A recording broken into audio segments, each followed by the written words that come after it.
I dream సమర్పించు Kanchipuram Varamahalakshmi silks వారి మా ఇంటికి రండి.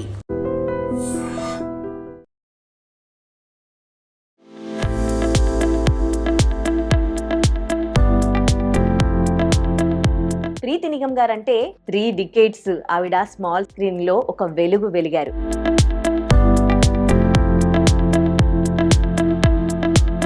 ఈ 2వ శుక్రవారం వరలక్ష్మి వ్రతం చేసుకుంటున్నారు. మా ఇంటికి రండి అంటూ మనల్ని ఆహ్వానించారు. కొంతమంది ఒక్కో దేవుణ్ణి కొలుస్తూ ఉంటారు కదా, కొంతమంది శివుడు, కొంతమంది విష్ణువు. మీరు? మా మదర్ శివుడు అంటే ఒక ఆంజనేయ స్వామి అనగానే ధైర్యం, అమ్మ అంటే ఇంకా అమ్మనే.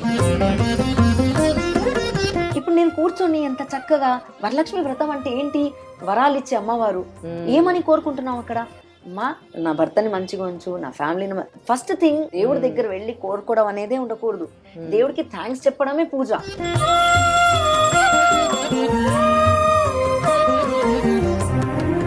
బయట నుంచి చూసే వాళ్ళు ఏమనుకుంటారంటే, అరే హ్యాపీగా చాలా ఆపర్చునిటీస్ వస్తున్నాయి, చాలా నటించారు, సంపాదించుకున్నారు. సింగిల్ సెంటెన్స్ ఏముంటుంది తెలుసా? దూరపు కొండలు నునుపు. కాంచీపురం వరమహాలక్ష్మి వారు మీకు ఒక బ్యూటిఫుల్ పట్టు శారీ పంపించారు. Thank you so much for this beautiful sari.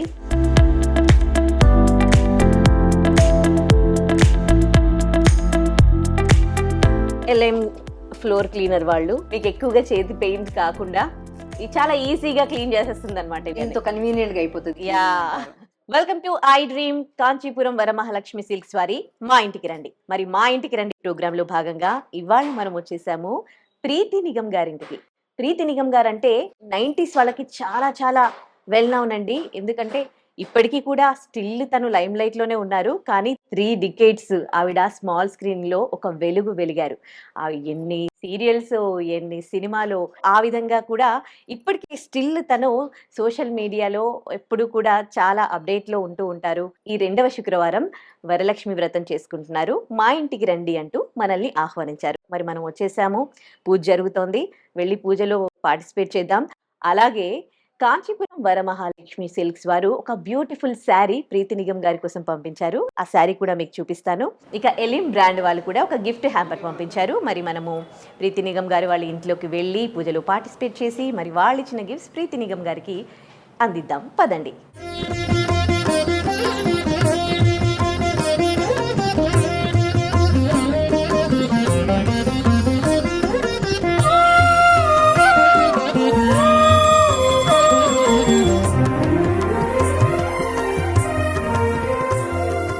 Happy Varalakshmi వ్రతం. థ్యాంక్ యూ అండి. వరలక్ష్మి వ్రతం ఐడి వ్యూవర్స్ అందరికీ కూడా, మీరందరూ కూడా అమ్మవారి పూజ చక్కగా చేసుకొని అమ్మవారి ఆశీస్సులు మీ అందరి మీద ఉండాలి అని కోరుకుంటున్నాను. Thank you so much. చాలా చక్కగా చేసుకున్నారు. ఈ విధంగా అమ్మవారి దర్శనాలు చాలా చోట చేసుకుంటున్నారు అనుకుంటాను. ఎవ్రీ వీక్ ఒక్కో ఇంట్లో చేసుకుంటాను మీ అందరి వల్ల. చాలా సంతోషం. అంటే మీకు అమ్మవారు అలా పిలిచి బ్లెస్సింగ్స్ ఇస్తున్నట్టు మేబీ ఉండొచ్చు. అమ్మవారి దయ అనేది ఉంటేనే ఏదైనా జరుగుతుంది. ఉంటుంది. Only positive energy. అమ్మ అంటేనే పాజిటివ్ ఎనర్జీ. కరెక్ట్. సో ఎప్పుడు ఎవ్రీ ఇయర్ ఇలాగే చేసుకుంటారండి మీరు? పూజ మాత్రం నాకు ఒక అలవాటు ఏంటంటే, ప్రతి సంవత్సరం మామూలు పూజ అయితే అన్ని డైలీ అయితే మా వారి పూజ చేస్తారు, రెడీ చేయడం, పూజ ఆయన చేస్తారు.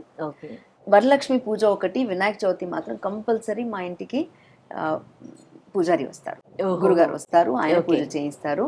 అది మాకు అలవాటు. అమ్మవారికి కావాల్సింది ఏంటి? పూజ, నైవేద్యం, అవన్నీ సవ్యంగా జరిగే, అది that is more important. Correct, మీరు అన్నది. జనరల్ గా కొంతమంది ఒక్కో దేవుణ్ణి కొలుస్తూ ఉంటారు కదా, కొంతమంది శివుడు, కొంతమంది విష్ణువు. మీరు? దేవుళ్ళందరూ కూడా నాకు ఇష్టమే. ఓకే. దేవుళ్ళ దగ్గరే ఒక్కొక్కసారి అవుతుంది కదా, నాకు ఆంజనేయ స్వామి ఇష్టం, నాకు శివుడు అంటే ఇష్టం, అలా. బట్ నో డౌట్ చిన్నప్పటి నుంచి మా మదర్ సోమవారాలు ఎక్కువ శివుడిని ఎక్కువ పూజ చేసేవాళ్ళు కాబట్టి శివుడు అంటే ఒక ఆంజనేయ స్వామి అనగానే ధైర్యం, ఆ విధంగా. అమ్మ అంటే ఇంకా అమ్మనే. సో అమ్మ అంటే చెప్పనే అక్కర్లేదు. మనం అమ్మ దగ్గర గొడవ పడవచ్చు, అమ్మ దగ్గర అడగొచ్చు, అమ్మ దగ్గర బుజ్జగించవచ్చు, ప్రేమించవచ్చు, లాలించవచ్చు, అన్ని చేయొచ్చు. సో అలా రూపాలు వేరే ఉండొచ్చు, బట్ భగవంతుడు ఒక్కడే కదా, వివిధ రూపాల్లో మనం కొలుచుకుంటాం. సో నేను ఈ గుడి అని, ఆ గుడి అని పర్టికులర్ గా ఇక్కడే వెళ్ళాలని అలా ఏం లేదు. అన్ని గుళ్ళు వెళ్తారు. వీలైనంత వరకు టెంపుల్స్ మేము కవర్ చేస్తుంటాం. నేను నాగేష్ చాలా ట్రావెల్ చేస్తున్నాము. ఈ మధ్య ఇంకా పెరిగింది, బికాస్ ఇంతకు ముందు పిల్లలతో ట్రావెల్ చేయాలని ఎక్కువ ఉండేది. బట్ పిల్లలు బిజీ అయిపోయేసరికి మేము మీరిద్దరు ఈ విధంగా టెంపుల్స్ చూస్ ఎక్కువైపోయాయి మాకు. We are enjoying that. ఓకే, మీరు గ్రాండ్ గా చేసుకునే ఫెస్టివల్? అన్ని ఫెస్టివల్స్ గ్రాండ్ గా చేస్తాం. ఓకే, మా చిన్నప్పటి నుంచి నిజంగా చెప్తున్నాను, నాగపంచమి అనేది టెంపుల్ దగ్గర వెళ్తే అక్కడ పూజ, ఆడవాళ్ళు పూజ చేస్తున్నారు అని అనిపిస్తది కదా. మా ఇంట్లో నాగపంచమి కూడా గ్రాండ్ గా జరిగేది. అంటే ఇప్పుడు ఒక టైం తర్వాత మనకు అర్థమైంది ఏంటంటే ఇంటికి తీసుకొచ్చేసి జంతుని మనం హింసించకూడదు కాబట్టి అని. బట్ చిన్నప్పుడు ఏంటంటే పాముని ఇంటికి తీసుకొచ్చేవాళ్ళు, ఒక్కొక్కళ్ళ ఇంటికి వాళ్ళు పాము తీసుకొని తిరిగేవాళ్ళు. మనం ఏంటి పూజ చేస్తున్నామని. బట్ ఓకే, పుట్ట దగ్గర వెళ్ళి పూజ చేయడం, అమ్మవారి ఇంట్లో మా మమ్మీ ఏంటంటే డ్రా కూడా చేసేసి అలా పెట్టేసి పూజ చేసేవాళ్ళు. లేదా వెండి ఒక పాము మా ఇంట్లో కూడా ఇప్పుడు కూడా ఉంది, స్నేక్, అది అలా అలా పూజ చేసుకోవడం. సో నాగపంచమి నుంచి స్టార్ట్ అవుతుంది కాబట్టి ఆ ఫెస్టివల్ కూడా అలాగే. హోలీ కొంతమంది పాత బట్టలు ఉన్నాయి, కలర్ పాడైపోతుంది. మాకు హోలీ పండగ కూడా 5 పిల్లలకి కూడా వైట్ డ్రెస్ మమ్మీ కుట్టించేవాడు. సూపర్. సో అమ్మవారి దయ వల్ల ఒక అంటే 32 ఇయర్స్ స్మాల్ స్క్రీన్ నేలడం అంటే మామూలు విషయం కాదు కదా. సో 32 ఇయర్స్ మీరు స్మాల్ స్క్రీన్ లో ఒక వెలిగారు అండ్ సినిమాలు చేశారు. అసలు ఒక మంచి అంటే ప్రీతి నిగం అంటే ఒక గుర్తింపు తెచ్చుకున్నారు అమ్మవారి దయతో. ఎలా అనిపిస్తుంది? అంటే నిజంగా చెప్పాలంటే ప్రేక్షకులే మన దేవుడు అన్నమాట. వాళ్ళకే నేను థ్యాంక్స్ అని చెప్పుకోవాలి. ఎందుకంటే వాళ్ళు చూశారు, నచ్చింది అన్నారు, ఆదరించారు, అభిమానించారు. సో వాళ్ళ వల్లనే నాకు ఈ స్థాయి వరకు నేను రాగలిగాను, అంటే బికాస్ ఆఫ్ ఆడియన్స్. ఇప్పుడు కూడా సోషల్ మీడియాలో చాలా యాక్టివ్ గా ఉంటున్నారు కదా, బ్లాగ్స్ చేస్తూ ఉన్నారు కదా. మీ బ్లాగ్స్ కొంచెం గ్యాప్ వచ్చింది, నో డౌట్. అంటే ఫ్యామిలీ లైఫ్, షూటింగ్ ఇవన్నీ బ్యాలెన్స్ చేస్తూ వీడియోస్ చేయాలి అంటే ఒక్కొక్కసారి కుదరట్లేదు. కుదిరి మనం పెట్టిన బహుశా ఆడియన్స్ కి ఇది కాదు, ఇది కావాలి, అది కాదని కొంచెం చూసిగా కూడా ఉండొచ్చు. బట్ నేను మాత్రం నేను ఎలా ఉన్నానో అదే పెట్టగలుగుతాను. I can't create for video కోసం నేను క్రియేట్ చేయలేను. That is not with me. I want to be natural, whatever I am. నేను ఎలా ఉన్నానో అలాగే కనిపించాలి. ఇప్పుడు మీరు వస్తున్నారు కదా అనేసి నేను ఎక్కువ డెకరేషన్ చేయలేను. యాక్చువల్ గా చేసేవాళ్ళు ఇవాళ చేయలేదు, ఇవాళ పూజ ఇలాగే జరగాలి అని రాసి ఉంది, ఇలా జరిగింది.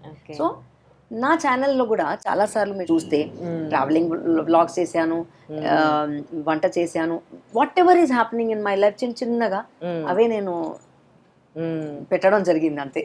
ఓకే, సో ఎట్లా ఉంది లైఫ్ ఇప్పుడు? ప్రెసెంట్ ఏం చేస్తూ ఉన్నారు? 3 ప్రాజెక్ట్స్ విచ్ ఐఎమ్ డూయింగ్. అమ్మకు ప్రేమతో అని జెమినీలో ఉంది, కలిసి ఉందాం రా ఈటీవీలో ఉంది, and which is really giving me good mileage again.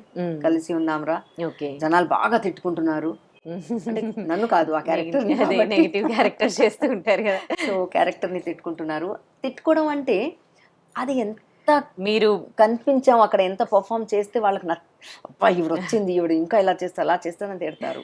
So ఆ క్యారెక్టర్ ని తిడుతున్నారు. అదే సో పర్ఫార్మెన్స్ వాళ్ళకి నచ్చింది ఒక విధంగా. So I always take it as a blessings, appreciation లాగా తీసుకుంటాను. పాపే మా జీవన్ జ్యోతి ఆల్మోస్ట్ 3.5 years నుంచి జెమినీలో మా టీవీలో వస్తూనే ఉంది. ఓకే, సో మీరు బయటకు వెళ్ళినప్పుడు ఏం అడుగుతూ ఉంటారు మీ గురించి, మీరు చేసిన సీరియల్స్, సినిమాల గురించి? అంటే చెప్తుంటారు సామాన్యంగా, బాగుందండి, ఇందులో చాలా బాగుంది, అందులో బాగుంది, అయ్యో మీది రుత్రాగాల నుంచి మీరు గుర్తున్నా అంటే రుత్రాగాల కన్నా ముందు కూడా ఉన్నాను నేను మా హస్బెండ్ నాగేష్, ఆయన కూడా రుత్రాగాల కంటే ముందు ఉన్నారు. బట్ రుత్రాగాలు ఒక mile stone for many artist. అందులో చేసిన వాళ్ళందరికీ ఒక add on feather in our cap అంటాం కదా, అలా ఫస్ట్ డైలీ సీరియల్ ఉండడం వల్ల ఋతురాగాలు అనేది చాలా గుర్తింపు తెచ్చింది. చాలా మంది పెళ్లిలో కూడా అక్కడే జరిగాయి, మీకు తెలుసా? అవునా? చాలా మంది పెళ్లిలు అంటే రాజీవ్ సుమ, నేను, శృతి, అలా అలా టెక్నీషియన్స్ కూడా ఉన్నారు. అలా చాలా మంది అందులో అంటే ఆల్మోస్ట్ దగ్గర ఏజ్ గ్రూప్ వాళ్ళే ఉన్నారు కాబట్టి పెళ్లిలు జరిగాయి. ఓకే, స్టూడెంట్ నెంబర్ 1 కూడా మీ మీద సాంగ్ కూడా చాలా అట్లా గుర్తుంది నాకు. పేరు అసలు సాంగ్ లోనే ఒక పేరు వచ్చింది. అది నేను యాక్చువల్ గా సాంగ్ కదా, ఆ సాంగ్ నేను ఇప్పటిదాకా తెలుగు మూవీస్, హిందీ చేశాను, తెలుగు మూవీసే చేయలేదు. ఒక సాంగ్ తో వెళ్ళి చేస్తే ఏం బాగుంటుంది, ఎక్కడో అది ఏదో ఇలా కనిపిస్తాము అనేసి వద్దు అనుకున్నాను. బట్ నిజంగా థ్యాంక్స్ టు రాఘవేంద్రరావు గారు, ఆఫీస్ నుంచి నాకు ఫోన్ వచ్చింది, రాజమౌళి గారే నాతో మాట్లాడారు. అంటే అప్పుడు ఆయన టీంలో ఉన్నారు కాబట్టి, డైరెక్షన్ డిపార్ట్మెంట్ లో ఉన్నారు కాబట్టి ఆయనే మాట్లాడారు. నేను అప్పుడు ఇది ఎక్స్ప్రెస్ కూడా చేశాను, ఒక సాంగ్ లో ఇప్పటిదాకా నేను చేయక జస్ట్ ఒక సాంగ్ లో ఎందుకు అనేసి. బట్ శాంతి నివాసం అని సీరియల్ చేస్తున్నాను. శాంతి నివాసంలో ఉన్న వాళ్ళందరూ అందులో ఉండాలి అని అన్నారట ఓకే సార్. కాబట్టి అందరు ఉండాలి అంటే నేను కాదనలేక, that was my first Telugu film. Okay కానీ నేను అనుకోలేదు, నేను ఎక్స్పెక్ట్ చేయలేదు. రెస్పాన్స్ యా, ఎంత రెస్పాన్స్ వచ్చింది.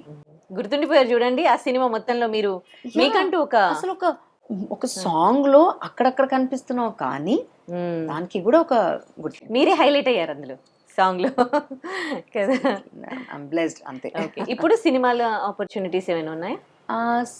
ఉన్నాయి, but only thing is maybe I don't know. నేను ఆల్రెడీ నేను వెయిట్ చేస్తున్నాను. ఐఎమ్ లిటరలీ, నేను మంచి క్యారెక్టర్స్ చేశాను, బట్ సమ్ హౌ చిన్న గ్యాప్ అయితే వస్తోంది. But still waiting for a good character. నాకు జనరల్ గా కామెడీ చేయడం ఇంకా ఇష్టం, బికాస్ కామెడీలో timing is more important. Timing, ఆ డైలాగ్, అది స్క్రిప్ట్ ఇస్ మోర్ ఇంపార్టెంట్. చాలా మంది సెలబ్రిటీస్ ని చూసి జనరల్ గా బయట నుంచి చూసే వాళ్ళు ఏమనుకుంటారంటే, అరే హ్యాపీగా చాలా ఆపర్చునిటీస్ వస్తున్నాయి, చాలా నటించారు, సంపాదించుకున్నారు, మంచి హస్బెండ్ అండ్ పిల్లలు కూడా అంటే చదువులో బాగా వెళ్ళారు, ఇంకేం ప్రాబ్లమ్స్ ఉంటాయి. సింగిల్ సెంటెన్స్ ఏముంటుంది తెలుసా? దూరపు కొండలు నునుపు. ఓ సూపర్. అంతే కదా. దూరం నుంచి అబ్బా ఏముందబ్బా, హిమాలయాస్, నేను ఉత్తరాఖండ్ వెళ్ళానమ్మా, అద్భుత అనమాట. వచ్చేసిన తర్వాత నేను తలుచుకుంటే ఆ క్లౌడ్ బస్ట్ అవ్వడం ఏంటి, ఆ స్లైడ్స్ అవ్వడం ఏంటి, మనుషులు అసలు ఇలా చూస్తూ ఇప్పుడు ఉన్నారు, ఇప్పుడు లేరు, ఎంతమంది చనిపోయారు, ఎంతమంది తప్పిపోయారు. సో దూరపు కొండలు నునుపు, దూరం చాలా అందంగా ఉంటుంది, but when you travel on that way అప్పుడు మనకు తెలుస్తుంది యాక్చువల్ ఏంటి అనేది. దూరం నుంచి యాక్టింగే కదా అనుకుంటాం. సో యాక్టింగ్ లో కూడా నవరసాలు ఉన్నాయి. మీకు లాంగ్వేజ్ తో ప్రాబ్లం అయ్యింది మీ స్టార్టింగ్ స్టేజ్ లో? ఇనిషియల్ స్టేజ్ లో ఏంటంటే, ఇంట్లో హిందీ మాట్లాడే వాళ్ళం, అనుకోకుండా ఇంట్లో మాకు యాడ్ ఆన్ ఏమనాలి, పని మనిషి అనడం ఇష్టం లేదు, బట్ అంటే సర్వెంట్ అనడం ఇష్టం లేదు నాకు. సో హెల్పర్ ఎవరైతే వచ్చేదో తను మహారాష్ట్రియన్, సో పక్కన గుజరాతీస్, ఇక్కడ గోస్వామీస్. సో మొత్తం హిందీ అట్మాస్ఫియరే ఉంది కానీ తెలుగు లేదు. తెలుగు స్కూల్లో అతి కష్టంగా పాసింగ్ మార్క్స్ వచ్చేవి, అతి కష్టంగా పాసింగ్ మార్క్స్ వచ్చేవి. బట్ ఐ డోంట్ నో, నా పిల్లలు ఇద్దరు తెలుగు చాలా చక్కగా మాట్లాడేస్తారు, నా కూతురు నాకన్నా బాగా చదివేస్తుంది. She did very well. So అప్పుడు అలా ఉండేది. కానీ script thanks to Manjula Naidu garu, ఎందుకంటే అప్పుడు ఆన్లైన్ అని స్టార్ట్ చేసాం కాబట్టి స్క్రిప్ట్ నాకు కార్లో ఇంటికి వచ్చేది. ఆ స్క్రిప్ట్ మొత్తం పక్కన మాకు కస్తూరి ఆంటీ, ఆవిడ దగ్గర కూర్చుంటే, ఆవిడ తెలుగు చదువుతుంటే నేను ఇంగ్లీష్ లో రాసుకునేదాన్ని. ఆ ఇంగ్లీష్ లో రాసుకొని మగప్ చేయడం, స్కెడ్యూల్ స్టార్ట్ అయింది అంటే ఆ స్క్రిప్ట్ మొత్తం ప్రిపేర్ అయి ఉండేవాళ్ళం. ఇప్పుడు మేము షూటింగ్ లో అంత ప్రాంప్టింగ్ మీద చెప్తున్నాము, ఇంతకు ముందు మేము ప్రాంప్టింగే తీసుకునే వాళ్ళం కాదు. ఎంత వర్క్ ఉంటుంది చూడండి అసలు. ఇప్పుడు మాట్లాడుతుంటే స్పాట్ లో స్పాంటినిటీగా మాట్లాడడం ఏంటంటే అది రియాలిటీ. బట్ అక్కడ ఒక క్యారెక్టర్ లో పరకాయ ప్రవేశం చేయాలి, ఒక క్యారెక్టర్ లో ఉండాలి అంటే ఆ క్యారెక్టర్ లో ఉండేటప్పుడు ఆ క్యారెక్టర్ ఎలా రైటర్ ఊహించుకున్నారు, డైరెక్టర్ ఇమాజినేషన్ ఎలా ఉందో, that is how you have to behave. So ఆ బిహేవ్ చేయాలి అంటే మనం ప్రిపేర్ గా ఉండాలి. డైలాగ్స్ మనకి ఎప్పుడైతే ఇక్కడ ఉంటాయో దెన్ మనం జీవించవచ్చు. కరెక్ట్. సో అఫ్ కోర్స్ ఇప్పుడు చేస్తున్నాం కానీ అప్పుడున్న సాటిస్ఫాక్షన్ ఈ మధ్య కొంచెం తక్కువ అనిపిస్తుంది. ఓకే. సో బ్యాక్గ్రౌండ్ మీ వర్క్ ఎట్లా ఉంటుంది, ఎంత స్ట్రగుల్ అయ్యారు, ఎంత స్ట్రగ్లింగ్ తో ఈ స్టేజ్కి వచ్చారు తెలుస్తుంది. ఆ టైంలో మళ్ళీ మీకు చిన్న చిన్న పిల్లలు పుట్టాక వాళ్ళు కూడా ఇప్పుడు సక్సెస్ఫుల్ గా ఒకరు అడ్వకేట్, ఒకరు ఇంటర్నేషనల్ ప్లేయర్ అండ్ జాబ్ కూడా చేస్తూ ఉన్నారు. సో అక్కడ ఎక్కడ డిస్టర్బ్ కాలేదు. సో ఎట్లా కోఆర్డినేట్ చేసుకున్నారు? డిస్టర్బ్ కాలేదు, నేను నా అంతగా నేను డిస్టర్బ్ అయ్యి ఉంటాను. బట్ నిజంగా చెప్పాలంటే నా పిల్లలు ఎప్పుడు డిస్టర్బ్ చేయలేదు. నేను బాయ్ అని చెప్పి వాళ్ళ ముందే చెప్పి వెళ్ళినా అంటే నేను కూడా కొంతవరకు వాళ్ళని అలా ప్రిపేర్ చేశాను. ప్లస్ మా పేరెంట్స్ హెల్ప్ ఉంది, నాగేష్, వీళ్ళ సపోర్ట్ నాకు మొత్తం ఫ్యామిలీ సపోర్ట్ ఉంది కదండి. మా చెల్లెలు మా పాపని బాగా చూసుకునేది తను కూడా. ఓకే. చెల్లెలు ఉంటే మాత్రం అక్కలకి చాలా హెల్ప్ఫుల్ ఉంటుందండి. ఎందుకంటే అవును. పిల్లలు అనేసరికి నీజ్ అనగానే వాళ్ళు ప్రేమగా చూసుకుంటారు. అవును. మా అక్క పిల్లలు నేను చూసుకునేదాన్ని అలాగే. లేట్ నైట్స్ ఉన్నా కూడా ఎత్తుకొని కూర్చోవడం అవన్నీ జరిగాయి. సో అలా మా చెల్లెలు కానీ, మా తమ్ముడు కానీ, మా పేరెంట్స్ కానీ చాలా నాగేష్ అయినా మా ఇన్లా సైడ్ నుంచి కూడా. సో ఓవరాల్ ఫ్యామిలీ సపోర్ట్ ఉండేది. ఓకే. సో ఆ సపోర్ట్ లేనిది ఏ ప్రొఫెషన్ అయినా టఫ్. కరెక్ట్. సో మేము కూడా యాక్టింగ్ అంటే కూడా అగేన్స్ట్ నేచర్ వర్క్ చేస్తున్నాం. ఇది ప్రీతి నిగం అది కాదు, but Preeti Nigam has to present like that. ఎందుకంటే ఆ క్యారెక్టర్ లా బిహేవ్ చేయాలి. ప్రీతి నిగం అక్కడ కనిపించకూడదు. సో అక్కడ వెళ్ళంగానే నాకు పూనడం అంటారు కదా, అలా ఎస్పెషల్లీ చంద్రముఖి చేసేటప్పుడు మీరు నమ్మరు, నెగిటివ్ క్యారెక్టర్ అనేది ఎవరు చేసినా కూడా చాలా స్ట్రెయిన్ అవుతారు. బికాజ్ లేనిది తెలియకుండానే పళ్ళు బిగించేస్తూ ఉంటాము. నరాలన్నీ స్ట్రెయిన్ అవుతాయి. అందులో నేను ఎంతలా అంటే జీవించేయడమే ఇంకా. సో చాలా స్ట్రెయిన్ అవుతాను. చాలా కట్ యాక్షన్ అనగానే ఇట్స్ లైక్ పూనడం అని చెప్పేసి, కట్ అనగానే అమ్మా అయ్యో ఆ స్టేజ్కి వచ్చేస్తాం ఒక్కొక్కసారి. ఓకే. ఇప్పుడంటే పేర్లు మార్చుకోవట్లేదు, మీరు ప్రీతి నిగం అని అలాగే పెట్టుకున్నారు, వెనకాల కర్ర అని పెట్టుకోలేదు. వై? మా ఆయన పేరులో కర్ర ఉంది కాబట్టి. కానీ దట్స్ అ వండర్ఫుల్ క్వశ్చన్ అమ్మా. చాలా సార్లు ఇంటర్వ్యూలో కూడా అంటే రొటీన్గా వెళ్ళి మాట్లాడుతుంటాం, కానీ ఈ మధ్య మీరు చూస్తుంటే చాలా మంది, నేను యంగ్స్టర్స్కి స్పెషల్లీ చెప్తాను, డిఫరెన్స్ ఆఫ్ ఒపీనియన్ అనేది ప్రతి ఒక్కళ్ళకి వస్తుంది. సిబ్లింగ్స్ లో వస్తుంది. అరే అక్క చెప్పింది నాకు నచ్చలేదు, వాడేంటమ్మా తమ్ముడు ఇలా చేస్తున్నాడు. ఈ గొడవలు ప్రతి ఇంట్లో ఉంటాయి. అక్క చెల్లెలు, తమ్ముళ్ళు, అక్క, అన్న అందరిలో ఉంటాయి. కానీ పెళ్ళిళ్ళు అయ్యే వరకు మీరు ఎంత గొడవ పడేసి బయటికి వెళ్ళినా మళ్ళీ ఆ పక్షుల్లాగా అదే గూట్లోకి వస్తాం. అక్కడ వచ్చేసి మనం అమ్మతో కోపం వచ్చినా, మనం నాగేష్ నాకు చాలాసార్లు చెప్తుంటారు, అరే అమ్మతో కోపం వస్తే ఎవరు అమ్మకి డైవోర్స్ ఇవ్వరు, ఇక్కడ డివోర్స్ అని వర్డ్ అని వాడరు. ఆ డివోర్స్ అనే వర్డ్ ఏదైతే ఉందో చాలా చాలా పెయిన్ఫుల్ సబ్జెక్ట్ అయిపోయింది తెలుసా ఈ మధ్య యంగ్స్టర్స్లో. చాలా షార్ట్ టైంలో అరే మ్యారేజ్ అయింది 1 month లేదు, వాళ్ళు కలిసి ఉండట్లేదు, విడిపోయారు, డైవోర్స్ అయిపోయింది, 6 months. ఎలా లవ్ మ్యారేజ్ అయిన వాళ్ళు సరే ఓకే, అరేంజ్ మ్యారేజ్ అయ్యింది తప్పలేదు, అక్కడ ఒక చెప్పుకోవడానికి ఉంది కనీసం. లవ్ మ్యారేజ్ ఎన్ని ఇయర్స్ నుంచి లవ్ చేసుకుని పెళ్లి చేసుకున్నాం అంటారు. నేను రీసెంట్గా ఒక స్టోరీ విని ఐ వాజ్ రియలీ షాక్. ఏంటి అంటే ఇద్దరు కూడా ఇల్లు వాళ్ళ పేరెంట్స్ ఒప్పుకోలేదు, వీళ్ళ పేరెంట్స్ ఒప్పుకోలేదు, ఆ ఊరే వదిలేసి హైదరాబాద్కి వచ్చేసారు. వచ్చేసి ఇక్కడ వర్క్ చేసుకుంటున్నారు, చెరొక వర్క్. ఇప్పుడు ముందు ప్రేమించినప్పుడు ఆవిడ డార్క్ కనిపించలేదు, ఇప్పుడు ఆవిడ డార్క్ కనిపిస్తుందట. నీ కలర్ ఏంటి అంటే ముందు నీకు కనిపించలేదా? అదే బాహ్య రూపం అనేది మీ చిన్నప్పుడు ఫోటో మీరు చూసుకుంటే ఇప్పుడు మీరు సేమ్ ఉండరు కదా. అంతే కదా. ఇప్పుడు ఉన్న ఫోటో నెక్స్ట్ 10 years ఉండదు, తర్వాత ఏజ్లో ఉండదు. అరే పెద్ద పెద్ద హీరోయిన్స్ మీరు చూస్తే పాతగా, అరే ఆవిడ ఎంత అంత గట్టి కదండి బాబోయ్, ఇలా అయిపోయింది ఇప్పుడు. ప్రతి ఒక్కళ్ళు అంతే. కరెక్ట్. దానికి ప్రేమించడం అనేది శరీరాన్ని కాదు, మనసుని. కరెక్ట్. సో అడ్జస్ట్మెంట్ లైఫ్లో ఎప్పుడు కూడా చిన్న చిన్న వాటికి తప్పదు అడ్జస్ట్ అవ్వడం. సో ఆ విషయానికి వస్తే మా ఆయన గొప్పతనం అది. జనరల్గా పెళ్ళైన తర్వాత అబ్బా ఇప్పుడు నా పేరు కూడా మార్చేస్తారు కదా, నేను ఇలా చెప్పుకొని చూసుకున్నాను ప్రీతి నిగం అంటే అలవాటైంది. చిన్నప్పటి నుంచి అలవాటైంది కాబట్టి. అదే ప్రీతి కర్ర అని చిన్నప్పటి నుంచి అలవాటైంది, అదే నచ్చేది. ఇప్పుడు ప్రీతి కర్ర అంటే ఎలా అనిపిస్తుందో అని నేను ఊహించుకుంటున్నాను. మార్చేస్తారు ఇంకా అన్నట్టుగా. So why should I change your name? నేను ఎవరు నీ పేరు మార్చడానికి? నువ్వు ఒక పేరు సంపాదించుకున్నావు, ఆ పేరు, సో అది నీ సంపాదన, how can I change it అని చెప్పేసి ఆయన అసలు ఈ never ask me to change my name. Okay, how so అలా మేము డైలీ గొడవ పడతామండి. అలా అనేసి ఏదో ఇలాగే ఉంటారా వీళ్ళు, మీ ఫ్యామిలీలో మీరు ఎలా ఉంటారు, మా ఫ్యామిలీలో మేము కూడా అలాగే ఉంటాము. చిన్న చిన్న వాటికి గొడవలు కూడా పడతాము, పెద్ద పెద్ద వాటికి కూడా గొడవ పడతాము, మళ్ళీ దాన్ని చిన్నగా చేసుకుంటాం, చిన్నదాన్ని పెద్దగా చేసుకుంటాం, మళ్ళీ దాన్ని చిన్నగా చేస్తాం. సో గొడవలు అనేవి ప్రతి ఫ్యామిలీస్లో ఉంటాయి, కానీ అడ్జస్ట్ చేసుకుంటూ ముందుకు వెళ్ళడమే లైఫ్. చాలా మంచి విషయాలు చెప్పారు పండగ పూట అండి. ఇప్పుడు నేను కూర్చొని ఎంత చక్కగా వరలక్ష్మి వ్రతం అంటే ఏంటి, వరాలు ఇచ్చే అమ్మవారు, ఏమని కోరుకుంటున్నాం అక్కడ, నా భర్తని మంచిగా ఉంచు, నా ఫ్యామిలీని ఫస్ట్ థింగ్ అసలు కోరుకోవడం కాదు, వరలక్ష్మి కాబట్టి మనం అడుగుతున్నాం. దేవుడి దగ్గర వెళ్ళి కోరుకోవడం అనేదే ఉండకూడదు. దేవుడికి థ్యాంక్స్ చెప్పడమే పూజ.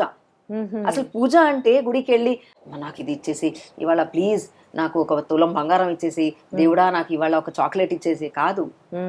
మనకు కాళ్ళు చేతులు మంచిగా ఇచ్చారు, బ్రెయిన్ మంచిగా ఇచ్చారు, మీకు చూడ్డానికి మీరు అందంగా కనిపించేలాగా ఇచ్చారు, వాట్ ఎవర్ మీకు అంటే అన్ని అవయవాలు బాగుండేటట్టు మీకు దేవుడు సృష్టించాడు. దానికి థ్యాంక్స్ చెప్పుకోరా మీరు? డే టు డే రొటీన్ లో మీకు ఏ లోటు లేకుండా మీ లైఫ్ వెళ్తుంది, దానికి థ్యాంక్స్ చెప్పుకోరా మీరు? So first puja is nothing but thanks. Okay. అంటే గుడికి వెళ్ళంగానే ఏం కోరుకున్నాం, నాకు అది కావాలి ఇది కావాలి అని అమ్మవారు అంటే అడుగుతాం. అడగంది అమ్మాయిని అన్నం పెట్టదు, అందుకే అమ్మవారి దగ్గర కోరుకోవాలి అంటారు. మదర్ కాబట్టి నాకు అనిపిస్తుంది, అమ్మ దగ్గర అడుగుతున్నాను కాబట్టి అమ్మ నా పిల్లలు ఇలా, మా ఆయన ఇలా, ఇది కోరుకుంటాను.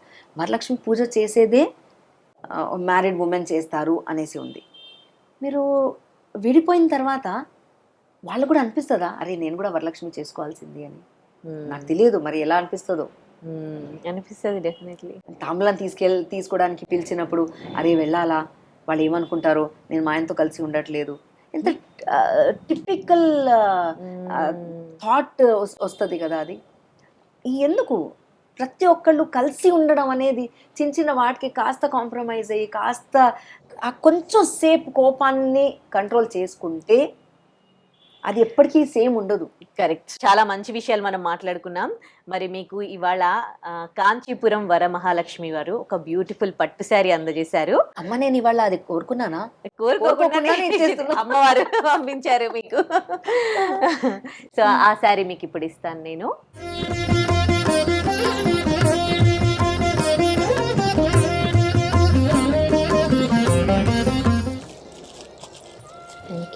God bless you. Thank you so much. నేనే వచ్చిన వాళ్ళు కాబట్టి నేను చేస్తాను. Thank you.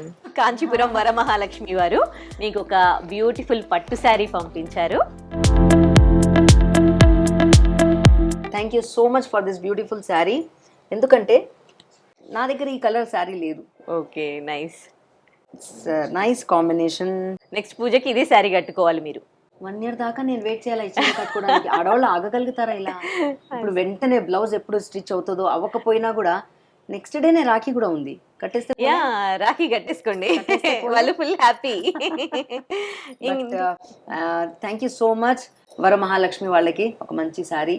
వరలక్ష్మి రోజు ఈ పూజ చేసుకున్న తర్వాత చక్కగా మా ఇంటికి ఇంకో మహాలక్ష్మిని పంపించి ఆవిడ చేత నాకు ఈ సారీ ఇవ్వడం చాలా హ్యాపీగా ఉంది. Thank you so much. Thank you. ఇంకొక గిఫ్ట్ కూడా ఉంది మీకు. ఏంటో అమ్మ, నేను అడగకుండా నేను ఫ్లోర్ క్లీనర్. మీరు అన్నారు కదా అమ్మవారిని ఏం కోరుకోవద్దు, అమ్మవారు ఇస్తుంది అన్ని. జస్ట్ థ్యాంక్స్ చెప్తూ ఉన్నారు కదా, చెప్పాలి. ఓకే. ఎల్ఎం ఫ్లోర్ క్లీనర్ వాళ్ళు మళ్ళీ నెక్స్ట్ ఫెస్టివల్ కి మీరంతా కూడా ఇల్లు ఎక్కువగా కష్టపడకుండా క్లీన్ చేసుకోవడానికి కడుక్కో, తుడుచుకో, క్లీనింగ్ పనిలోనే ఉండమని చెప్పి ఇస్తున్నారు వీళ్ళు. ఇది మీకు ఎక్కువగా చేతి పెయింట్ కాకుండా చాలా ఈజీగా క్లీన్ చేసేస్తుంది అనమాట. ఎంతో కన్వీనియంట్ గా అయిపోతుంది.